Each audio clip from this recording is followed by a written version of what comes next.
आपल्या या आजच्या कार्यक्रमाला उपस्थित आदरणीय बंडू पाटील, आदरणीय सरोदे आणि गट विकास अधिकारी मोरे साहेब, उपस्थित सर्व गावकरी बंधू भगिनी, माता आणि वडीलधारी मंडळी. मला सुनगावून कोणी आलेलं आहे का तिकडून? सावरगाववरून वगैरे आलेले आहेत का? मग आहेत ना, सगळे आहेत म्हणजे सुनगाव सावरगाव सर्व मंडळी. ऐक रे, होय होय हिरो, आता बोललं की तू उचलू राहतील इकडे. हे बघा, निवडणूक आटोपली आणि मतदारसंघातील सर्व माता भगिनी आणि सर्व जनतेने पाचव्यांदा मला आमदार म्हणून निवडून दिलं.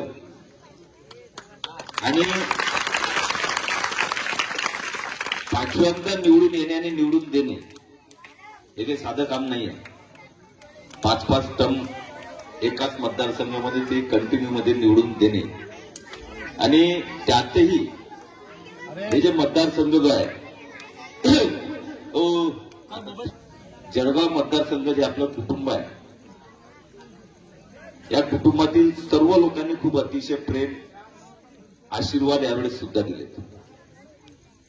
पण तुम्हाला माहिती आहे का, निवडून आल्यानंतर पहिला जाहीर सत्कार हा आपल्या मोहिदेपूरमध्ये मी घेतो. अजून मी कोणत्याच गावामध्ये सत्कार घेतलेला नाही आणि गेलो सुद्धा. आणि याच्यावरून ओळखा की मोहिदेपूरवर माझं प्रेम किती आहे. पहिला सत्कार इथे घेतोय कारण कुटुंबातलं सर्व अग्रणी, त्या कुटुंबामधला सगळ्यात पहिला अग्रणी सदस्य कोण असेल तर ते मोहिदेपूरवाले. आणि तुमचं तेवढं विशेष प्रेम आहे ना मुलावर, त्यामुळे मोहिदेपूरमध्ये येण्यास अतिशय आनंद होतो. आपल्या सगळ्यांमध्ये आलं की एक आपुलकीची भावना, एक आपलेपणा वाटतो. आणि म्हणून मोहिदेपूरवाल्यांच्या कोणते आहेत आणि त्यांचे हक्क तेवढा आहेत. त्यामुळे मोहिदेपूर, नावखोद या भागातील जेवढेही आमच्या बंधू भगिनी येतात कामासाठी किंवा छोटे मोठे कामं असतात, त्यामुळे आपल्या कुटुंबातील सदस्याचं काम करण्याचा एक आनंद मला मिळतो आणि मी सातत्यानं कामात आपला असतो. आणि म्हणून याही आजचा जो विषय आनंदाचा विषय आहे, कारण 2 आणि 4 घरकुलांसाठी 5 घरकुलांसाठी अतिशय मारामारी प्रत्येक गावामध्ये चालते की याला भेटलं त्याला भेटलं नाही, बरेचसे येत जातात. पण तो मोहिदेपूरमध्ये, नावखुर्द आणि बाकीचे जिथं आपला समाज आहे त्या गावांमध्ये कोणी वंचित राहू नये, प्रत्येकाचं आपलं एक घर असावं. आणि त्यासाठी सातत्यानं 3 वर्षापासून हा प्रयत्न चालू होता.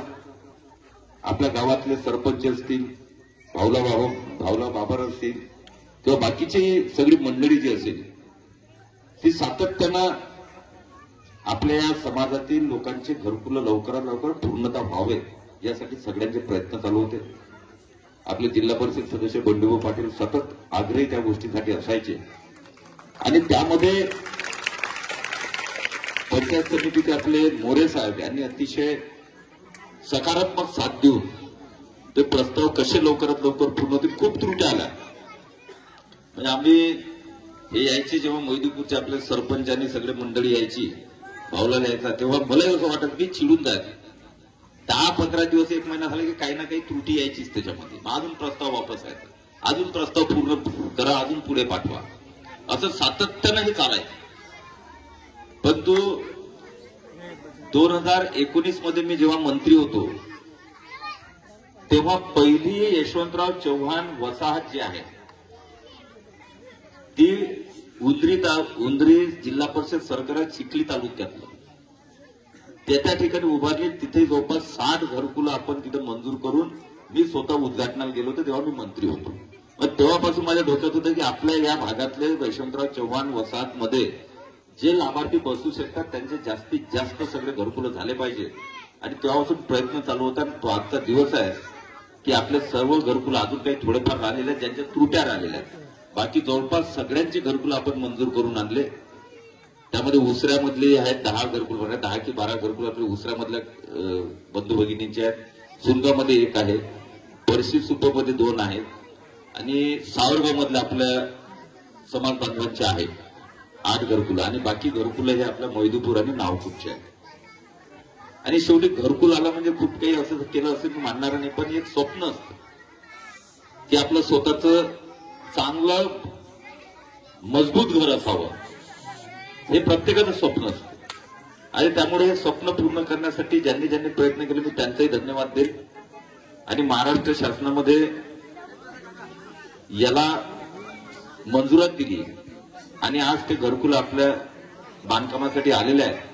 पण तो घरकुल बांधताना मोहडे साहेबांनी सांगितलं त्याप्रमाणे बऱ्याच ठिकाणी आपण घरकुलांचं पाहतो की पहिला हप्ता घेतात आणि त्या पहिला हप्ता भेटला की थोडेफार घराला लावतात आणि बाकीचे कुठेतरी खर्च करून टाकतात.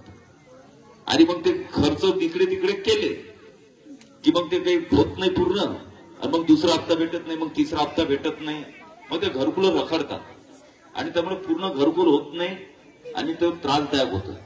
म्हणून जो पैसा आपल्याला निधी मिळतोय तो त्याच कामात वापरला पाहिजे जेणेकरून आपलं स्वप्न पूर्ण होईल.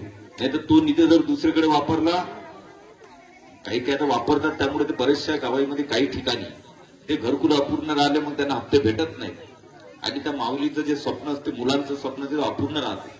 म्हणून घरकुलासाठी आलेला निधी हा घरकुलांसाठीच वापरला गेला पाहिजे, तो इतरत्र कुठेही खर्च होता कामा नये, याची सध्या दक्षता आपण घ्यावी. त्याचप्रमाणे मोहिदीपूरमध्ये आपण घरकुले आपले हे सभागृह आपण मंजूर केलेले, त्याचंही काम चालू करायचं. आपल्याला 2 सभागृह केले ना आपण, एक वॉल कंपाऊंड आणि एक सभागृह, त्याचंही काम आपण चालू करतो. रस्त्याची कामं काही झालेली आहेत, काही 1-2 रस्त्याचे मंजूर झालेले कामं चालू झाले नाहीत, ते इलेक्शनमुळे थांबलेले होते, तेही आपण कामं चालू करतो. आणि निश्चितपणे आपल्याला विश्वास देतो की आपल्या कुटुंबातील सदस्य पहिल्या वेळेस निवडून आल्यानंतर इथं सत्कार घेतो. आम्ही कोणत्याच गावात अजून सत्कार घेतलेला नाही, पहिला मोहिदीपूरमध्ये सत्कार आहे. त्यामुळे मोहिदीपूरमध्ये जे राहिलेले कामं आहेत, जे कामं आता बाकीचे राहिलेले आहेत, ते निश्चितपणे लवकरात लवकर पूर्ण करण्याचा मनोदय आहे की जेणेकरून 1 वर्षामध्ये मोहिदीपूर हे सगळे रस्ते असलेलं, सगळ्या सुविधा असलेलं गाव हे आपल्याला निर्माण करायचं आहे. आणि त्या पद्धतीनं आपण 1 वर्षामध्ये सगळे कामं या मोहिदीपूरचे आपण पूर्ण करणार आहोत.